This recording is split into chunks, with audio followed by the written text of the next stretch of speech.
Bali, participant po yung anak ninyo? Opo, sa field demo po, grade 4 po siya. Ayun. Eh kayo ba ma'am, galing din kayo sa school na ito? Opo, alumni ko po. Oh, ano po yung masasabi niyo doon sa school sa dati, sa school sa ngayon? Ay, mas maganda po ngayon kasi may aircon, may elevator, kompleto po ang amenities ng eskwelahan ito. Oh, komportable po yung anak ninyo. Opo, komportable po.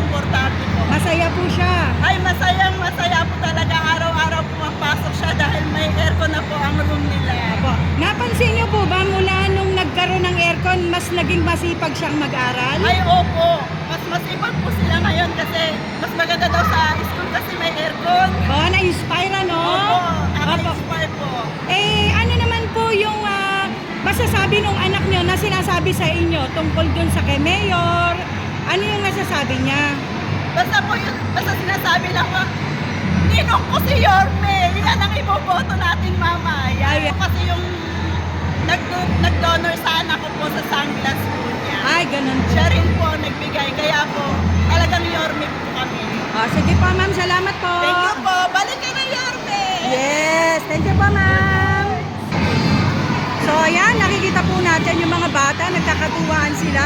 Kasi 61st anniversary ngayon ng Rosario Elementary School. Rosario Almario Elementary School. So ito po yung pinagawa ni Yorme na building, na school building na hanggang 10th floor po. Tapos merong aircon, tsaka mayroong elevator. Ayan, so yung mga parents din po, mga tuwan-tuwa sila dun sa okasyon nito, tsaka mukha excited sila talaga. So ito yung CR, napansin ko talagang maayos. Ayan, ay si ate oh. Mine-makeupan yung kanyang anak, participants din yung kanyang anak. Ay, ano, mga babies, kumusta na kayo? Okay lang po. Kayo, yung anong grade na kayo? Grade 6 na kayo? Opo. Okay. Ngayon kayong nag-aaral na kayo dito, dati ba nung nakaraan, yung lumang school ba, nag-aaral din kayo doon? Opo. Doon sa Almaryong Luma. Opo. Tapos yung pinatayo ni Yorme, ano masasabi ninyo? Sobrang ganda po kasi ang napakalinis po ng kapaligiran. Ano no? Napakalinis po ng Napakaganda. Opo. Tapos po napakasarap po kami kasi po may aircon na po kami. Ayun. Mas masipag ka na mag-aral. Nakikinig kayo sa teacher nyo? Hindi na kayo inaantok? O lalo kayo inaantok? Ay, hindi na kayo inaantok? Hindi na kayo nainitan? Okay na po. Ayun, hindi rin kayo nilalamok, malamang. Opo. Kasi po Di ba? meron na po aircon. Oo, dati ba nilalamok kayo? Opo. Pinagpapawisan kayo, di ba? Kailangan pa po magdala ng minipan para lang mag-ano. Ayun, nagdadala kayo ng ventilador dati. Ngayon hindi na. Ayan. O anong masasabi nyo ngayon kay Mayor dahil dun sa inano sa inyong school, yung inalay sa inyo na school? Maraming salamat po kay Mayor. Kay Shadow Sir Utoy. Kanino? Kay Shadow Sir Utoy. Ay, Shadow Utoy Junior. Ayun. Okay. Salamat. Maraming po salamat kay Isko. Ayun, kay Yorme Isko. Okay. O, magpa-aral kayo mabuti ha. O, sige, salamat.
Yorme.